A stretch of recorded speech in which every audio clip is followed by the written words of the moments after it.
This video is one of a series numbered 1 to 8, which cover the basic concepts of the primary mathematics curriculum. There are two sets of supporting materials. One is the Maths MESHGuide, a summary of research knowledge and pedagogical knowledge. The second is the Numeracy for All booklet, showing in detail how to make and use the resources mentioned here. Most of the resources that we've looked at in the videos are meant to be used as part of group work. So the children will be working in groups of sometimes maybe just twos in pairs, but usually 4 to 6 children in the groups. The resources can be adapted for very large class sizes, so if you had 8 in a group, then that will still work, but ideally 4 to 6 in a group. So that leads to the issue of managing the resources, of giving the resources out, and it's very important that the teacher stores the resources in such a way that they're easily accessible to the teacher and also to the children. So it's no good if you've got your numbered bottle tops and they're all stored in one great big box, and then you're in the lesson and you're trying to find, oh, I need a 1 to 9 and counting them up. It's just going to take a lot of time and lead to a lot of frustration. So think about how you can store the resources so that they can be given out very quickly.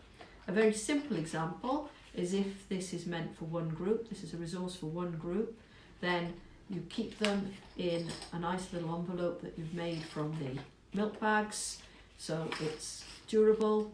You can write on it so you know what's inside here, and then you can have group monitors or group representatives, and they know that it's their job to come to the front and either collect them from the teacher or to collect them from a storage area. This could be another group. This is the same as this, all right, so it's been made out of a box. It folds over nicely so it keeps them safe, all right, and then inside are your set of bottle tops. Bottles are also useful, especially the ones with the wide necks, because you can store bottle top counters in there. Same with plastic boxes.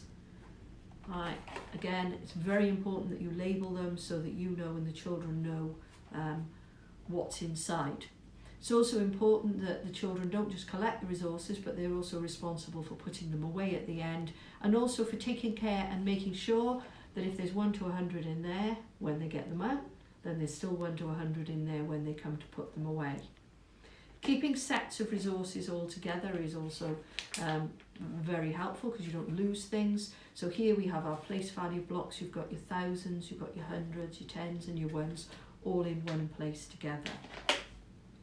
Packaging like this box is a gift for teachers, for resources, because you've got a self-made storage unit, but it's also the teaching resource as well. So very handy. Start being creative. When you see a box like that, think about what you can make for it. Here's a class set, and it's enough for a game for a whole class. So you can see that the dice are all in the box here, and then you've got the resources here. Two resources, this is the harder version and the easier version, so it's quite easy to give it out. The children maybe can start with the easy version. If they find it very easy, then they can try the harder, or the teacher can tell the children according to the group which one they want to do. This one as well is another whole class set. There's a whole set here of around 20 boards, so that would be enough for 40, even 60, perhaps even 80 children if they work in groups of 4 to play the game, and again it's kept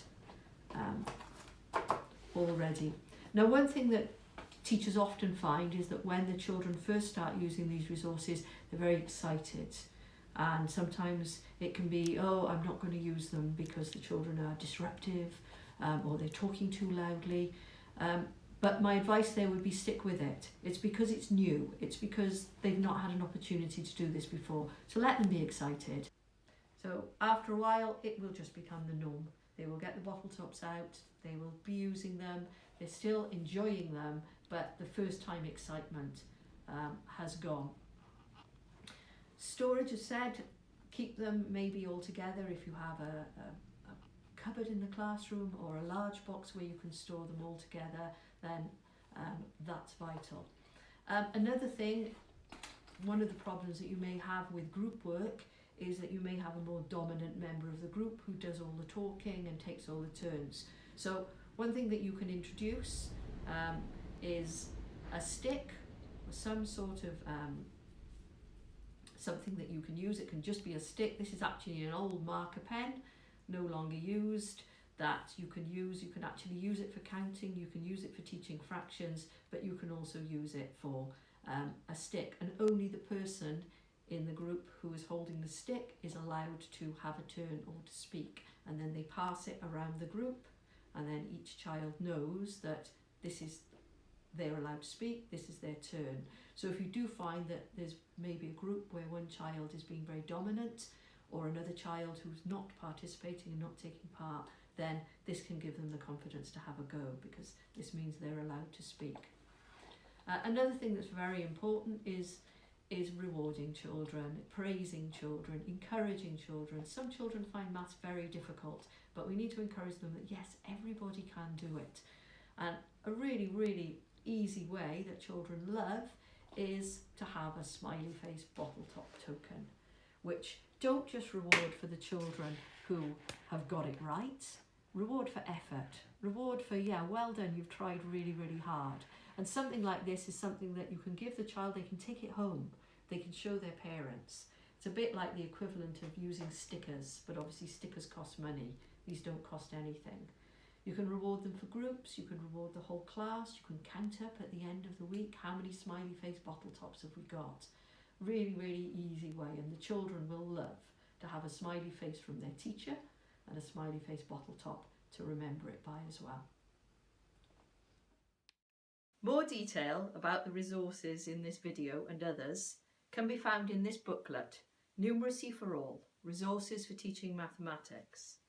A guide for teachers and trainers on how to make and use low-cost or no-cost teaching and learning aids to encourage active and playful learning for maths in the classroom.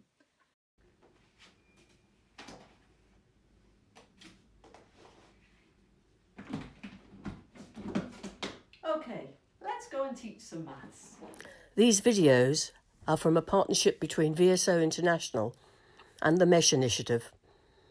Both organisations have a commitment to share knowledge freely around the world for the benefit of teachers and learners.